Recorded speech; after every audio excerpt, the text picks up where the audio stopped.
Hello guys! Welcome back to my YouTube channel! It's me again, Joy, OFW here in Singapore. So for today's video guys, I just wanna share you my experience at ano nga ba yung agency ko na in-applyan patungo ditong Singapore as domestic workers. So here we go!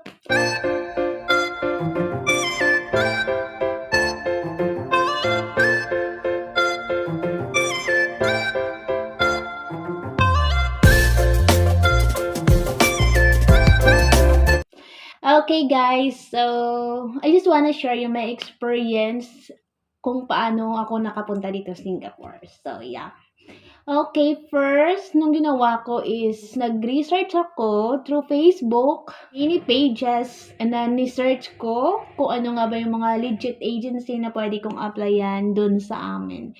So, ayan nga. So, nag-search ako. Marami akong nakitang agency, but ito yung agency na pinuntahan ko at ito yung agency na nakatulong papunta ko dito sa Singapore. So, yeah.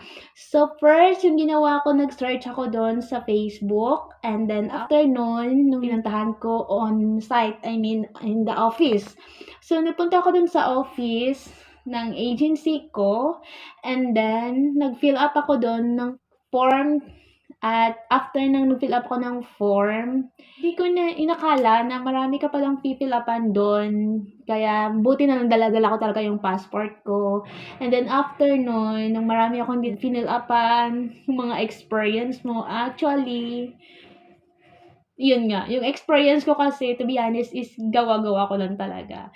So, ginawa ko lang talaga yung experience ko kasi naman talaga akong experience na naging katulong ako dun sa Pinas. So, ang ginawa ko is gumawa lang ako ng experience kasi alam ko naman yung mga dapat kong gawin eh. Kasi before ako mag-apply as domestic worker here in Singapore, so nag-research na ako kung ano nga ba yung mga ginagawa, ano dapat kong malaman, yung mga ganun. So, ginawa ko is gumawa na ako ng experience before ako mag-apply on site. So, ang ginawa ko, gumawa na ako ng experience and then after, yun nga yung ginamit kong fill up ko doon.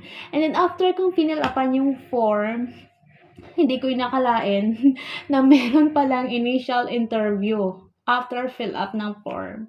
So, buti nga lang, nasa isip ko na yung mga experience ko.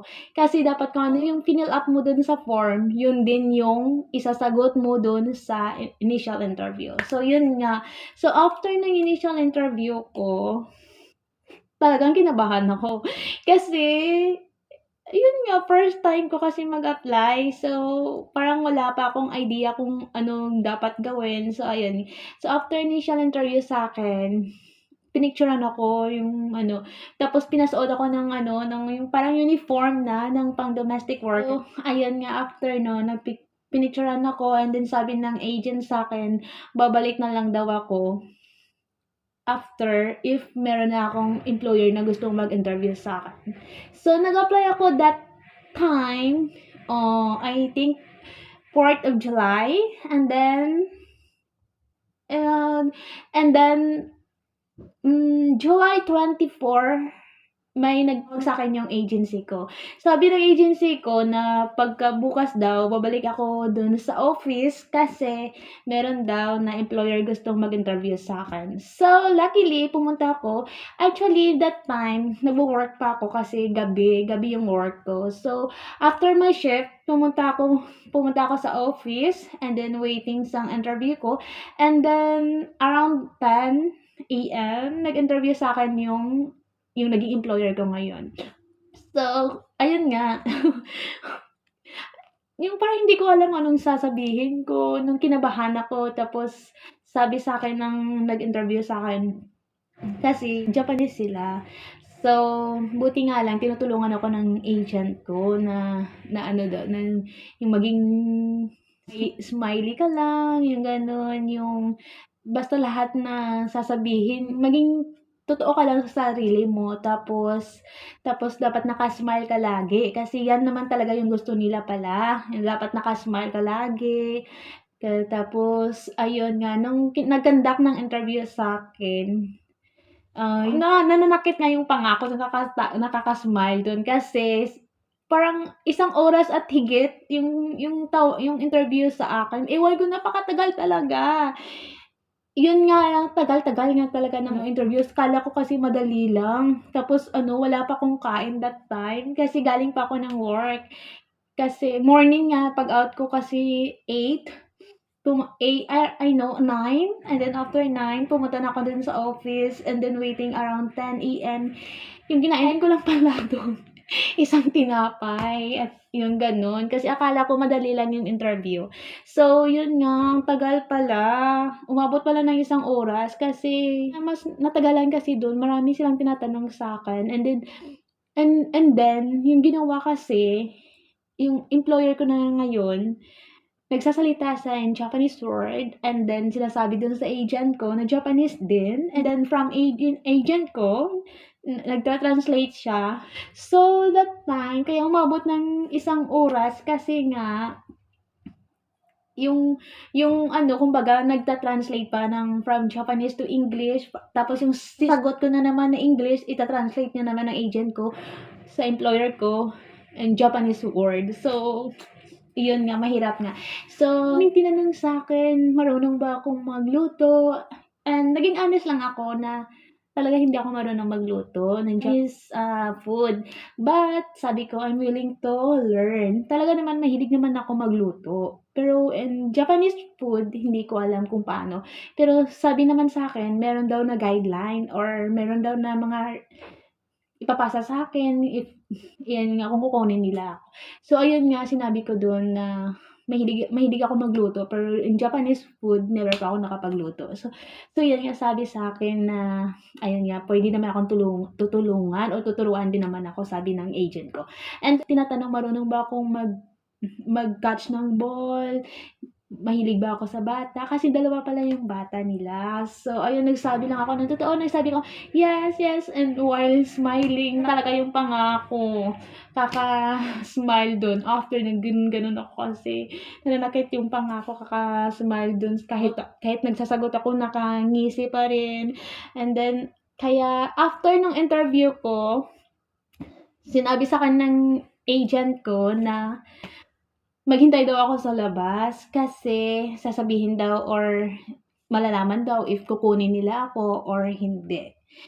So, naghintay ako dun sa labas. So, mga ilang minutes siguro, lumabas yung agent ko. Sabi ng agent ko, "Te, halika rito." Tapos gano'n, mag-fill up ka dito ng ano, may pinilipan sa'kin at pinapirma ako. Kasi sabi niya kukunin daw ako nila ako daw kukunin nila, yung nag-interview sa'kin na employer. So yun yung hindi ko inakala kasi nung while interview pa lang, sabi ko nung unang kita ko pa lang sa babae, sabi ko, gusto ko siya maging employer, yung gano'n. Yung parang nararamdaman ko talaga na, gusto ko siya maging employer kasi feel ko kasi yung mabait siya, yung gano'n. Yung basta unang kita ko pa lang tapos smiley face siya. So sabi ko, gusto ko siya maging employer. Tapos sabi ko, "Lord, kung siya po bibigay niyo po sa'kin, ikaw na ang bahala." Yung gano'n. So after no'n, nung sinabi sa'kin ng agent ko na kukunin nila ako, ayun, yung parang masaya kasi finally magka-employer na ako. So then after yung ginawa ko, sabi ng agent ko, mag-wait daw ako ng update kung ano dapat kong gawin para ma-process yung mga dapat i-process like visa, kasi marami pa pong ipa-process kasi first timer kasi ako. So marami din akong requirements na puwede kong i-comply. So after that, nung kinuha na nila ako, ayan, nag-process din ako ng mga iba kong requirements, and then after ko process, bumalik ako sa agent ko sa office, and then ayun nga, tuloy-tuloy lang yung process ko, and then after nun, waiting na lang ng visa, and then going to Manila to conduct a final medical, and then after medical, I think final medical, and then after medical ko kinuhaan ako ng schedule for flight ko nga papunta dito Singapore. But before that, nag-final PT din ako sa Manila. So, yan nga guys. Thank you for watching!